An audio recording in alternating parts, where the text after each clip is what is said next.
Today, we're diving into one of George Orwell's most haunting and, I think, personal essays, A Hanging. The whole essay really revolves around this one huge question. What does it truly mean to take a human life? Now, this isn't just some abstract philosophical question. For Orwell, this was real. He had to face the answer head-on.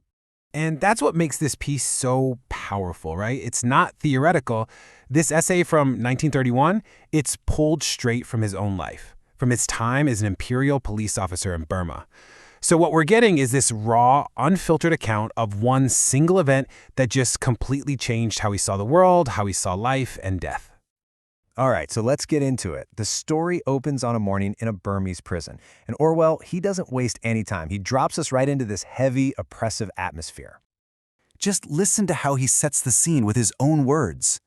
It was in Burma, a sodden morning of the rains. A sickly light was slanting over the high walls of the prison yard. Wow, that one word, sickly, it just tells you everything you need to know, doesn't it? The whole place feels, well, diseased. It's a perfect setup for the grim events that are about to unfold. And inside, it's just as bad. Orwell describes the cells as being like small animal cages. That's not just a description, it's a theme. Right from the start, he's showing us how the system is designed to strip these men of their humanity, to turn them into something less than human, even before the execution.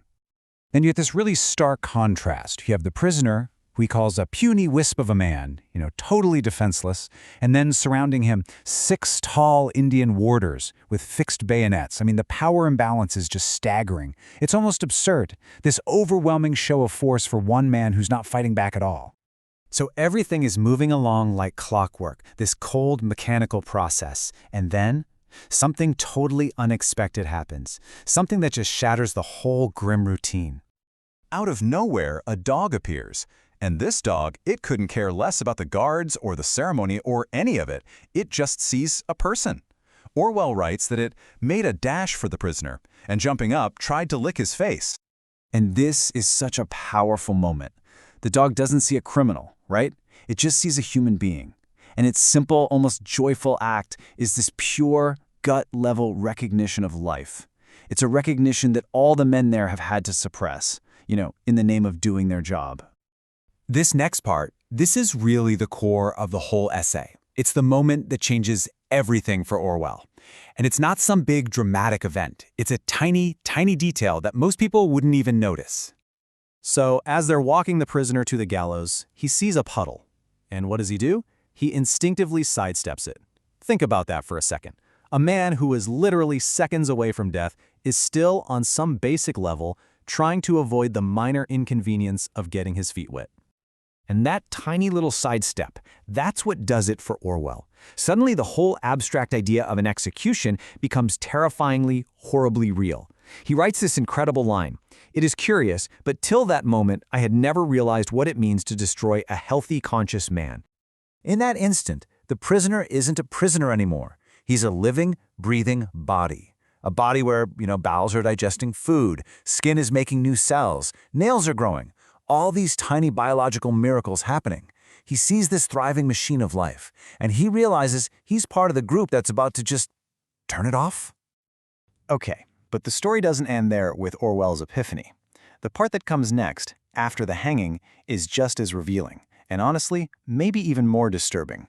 While they're getting the noose ready, the prisoner does something that just horrifies everyone. He starts chanting his god's name. Ram, Ram, Ram, Ram, Ram, over and over. Orwell says he persisted. It's this desperate last-ditch act of humanity, of faith, and the sound just cuts right through that cold official procedure. And then, after it's all done, the reaction is, well, it's just bizarre. A man is dead, and the officials, they feel an immense relief. This incredibly tense, traumatic moment is immediately followed by loud laughter. Everyone just bursts out laughing, and then they decide to go have a drink together. It's like they're all desperately trying to forget what they've just done.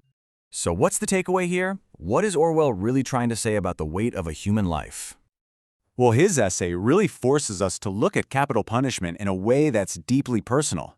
He's showing us how this cold, bureaucratic system, this colonial authority, it dehumanizes everyone it touches. Not just the prisoner, but the guards, the officials, Orwell himself. The real focus is the psychological damage, the toll it takes on every single person who has to be a part of it. Ultimately, this essay is a powerful, timeless plea to always see the person, not just the prisoner or the label. And it leaves us with this really haunting question to think about. What happens to our own humanity when we forget to see the humanity in other people?